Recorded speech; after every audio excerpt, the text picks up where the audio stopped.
Hello, beautiful souls. Welcome back to your weekly training. First of all, I just want to know, how did everybody's New Year's go? Last week I did the training on becoming her in 2024. So I'm just curious on how everybody's New Year's went, how everybody is feeling about 2024. I also want to mention, I mentioned this on my Instagram story, that my New Year starts in spring. I like to live with the seasons, live with nature and all of the things. So it doesn't really make a lot of sense for in winter to have big goals and to start new things. Now, if you feel good about it and you want to do that, that's cool. However, like spring is supposed to be like our new beginning, starting new things and all of the stuff. So if you don't feel that motivated right now, it's okay. It's okay. I use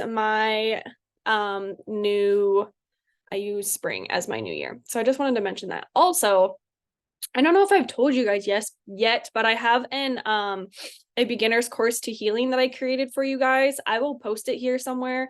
It's $197 and there are 10 lessons in it. So if you guys want more information about that, let me know, but I will post it in here somewhere.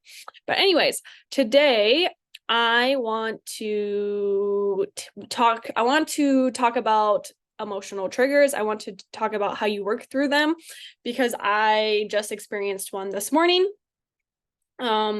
Like right before I got on this call, like 15 minutes before, and now I'm good and I'm ready to get on this call. So I would just want to help you guys work through an emotional trigger. So first of all, an emotional trigger is anything that activates us, anything that makes us angry, anything that makes us sad, anything that just creates an activation within us is an emotional trigger, right?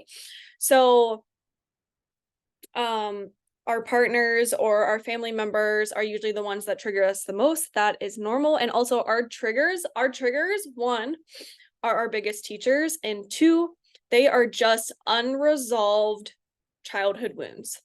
When a trigger comes up, what is happening is that your inner child is saying, hey, there is something here that needs to be looked at. There is something here that needs to be healed. Excuse me. That is all that our emotional triggers are. And our inner child wounds are connected to our nervous system. So when we are emotionally triggered, that means that our nervous system is activated, and that's totally normal and totally okay.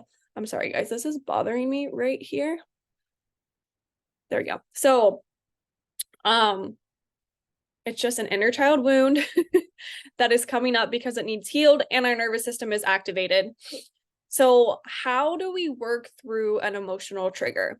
So I want you guys to understand that emotions, triggers are felt and experienced through the body. A lot of times what we want to do is we want to try to like think our way out of how we're feeling, and it doesn't work that way.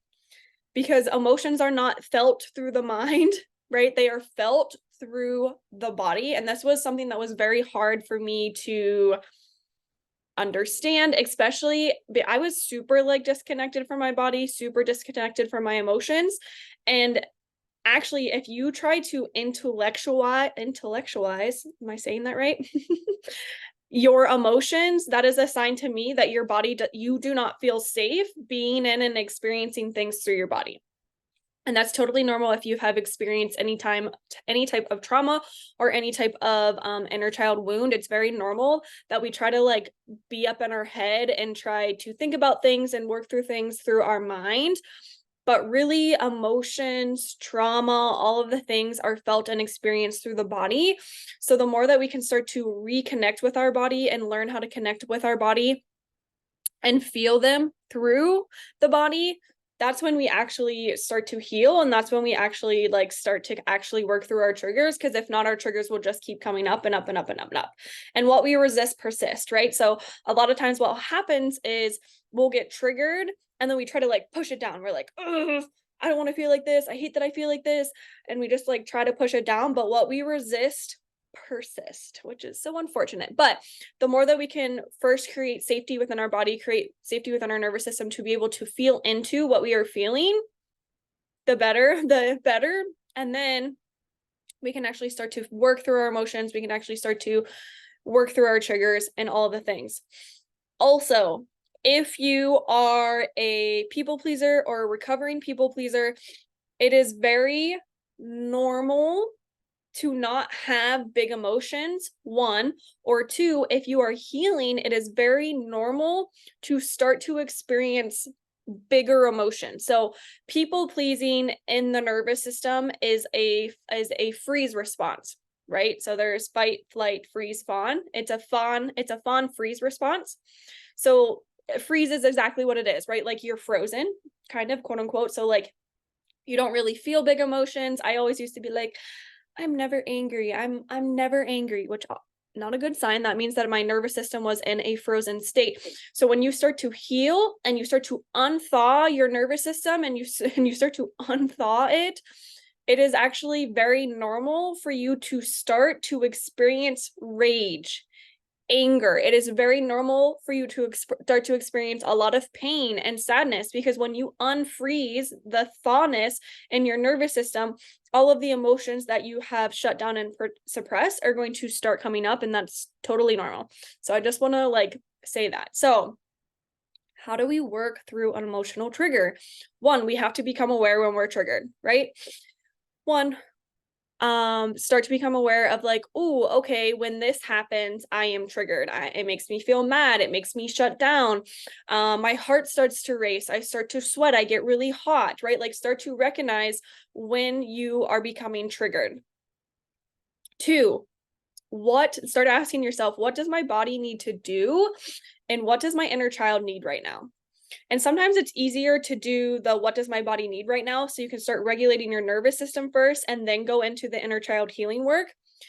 But so the best way to move through an emotion, to move through a trigger, is through sound, breath, and movement. I want you guys to remember these three things: sound, breath, and movement. These three things are what help us move through an emotional trigger, help us release emotions, help us regulate our nervous system. Sound, breath, and movement, right? So today I got triggered and I was feeling very angry. So like I said, for a long time, I suppressed my anger. I wasn't angry or anything. And since I've done a lot of healing, a lot of the stuff that comes up for me is anger and rage that I am working through, right? And here's the other thing.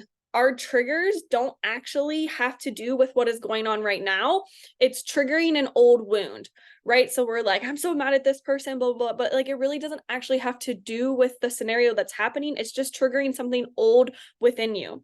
So today I was just fucking angry, pissed off, all of the things. And I'm like, okay, I'm emotionally triggered. This is how I'm feeling. I need to regulate my nervous system. So I sat down with myself, and obviously I know how to do this because I've had a lot of practice, but I did a lot of somatic tools. So somatic means body-based, somatic, right? So body base would be the breath, sound, and movement, right? So I did a lot of shaking where I did a lot of shaking where I shook it out. I did a lot of breathing. I did a lot of sound, making sound with my mouth. Now here's the thing. This is where it gets tricky, because we all need different things depending on what we're moving through and what triggers us, right? So like, obviously I'm very in tune now. I know how to follow my body. I know how to follow what it needs. So I just like did what it needs. And if you're new to this, you're going to be like, because at first when I did this stuff, I was like, what the fuck? I don't know what the fuck my body needs. Like, what are you saying? Like, I don't understand. Right. Especially when I went into freeze a lot. Right. So it's like, just play around with it. Right. And for me, anger, I had to clench my fists and push down on my legs, like, and I had to grit my teeth. Like, imagine an animal when they are angry, what are the sounds and movements they are making with our body. So our nervous system is very animal based. Right? Our nervous system is very animal based. It is reacting at a survival primal way of living. So the more that we can do things with our body that is very quote unquote primal, that is how we regulate our nervous system. This is why animals are so good at just like, they get mad and then they go straight back to normal, right? Like they are just so very in tune. Like my dogs, they shake it off all the time and then they're fine. Us as humans are also supposed to shake our body, we just don't, right? So like shaking out our body, humming, vooing, voo. When I'm super anxious, I make this very annoying sound. It goes right? Like all of this stuff is help activating the vagus nerve. Again, if you're angry, you can clench your fist, you can push down on your leg as hard as you can. You can grit your teeth, you can act like you're gonna yell, or like you can like whisper yell. It's like, right? It's just like, what does your body need? And if you're triggered to the point that you are super frozen, it could just be as simple as, can I just like do some rolls with my wrist? Can I just do some rolls with my neck, right? Because we gotta waken the body back up. Our nervous system does not like fast big change. It doesn't like that. So if you're more on the frozen side of things, you may just have to do nice, gentle, maybe it's just yawning, maybe it's rolling your neck, right? Like just nice, gentle movements with your body to try to wake up the nervous system, to try to unthaw and get out of that frozen state. So I know that was kind of a lot, but so we have to become aware when we are emotionally triggered. When my partner says this, when my partner does that, I get triggered. My body feels X, right? My body feels X. And then the next step is, what does my body need to do right now? Does it need to scream? Does it need to yell? Do I need to lay down? Do I need to go outside? Right? And again, guys, this is all a practice. And if you're very new to this, you're going to be like, what the fuck? This is so much information. It's okay. First step, awareness. Second step is, can I start to become aware and in tune with my body so I can start to work through these emotional triggers? So that's like, I'm going to leave it there. That's like a good, simple starting point. Now, if you need more support with this and you want more support with this, my beginner's course to inner child healing, my beginner's course to healing goes through all of this. There's a whole lesson on triggers. There's 10 lessons all on, if you are in the beginning part of your healing journey, this course is definitely for you. And if you have any questions about it, please DM me, please message me, please reach out to me. And I love you guys so much. And I will see you all next week, same time for next week's training.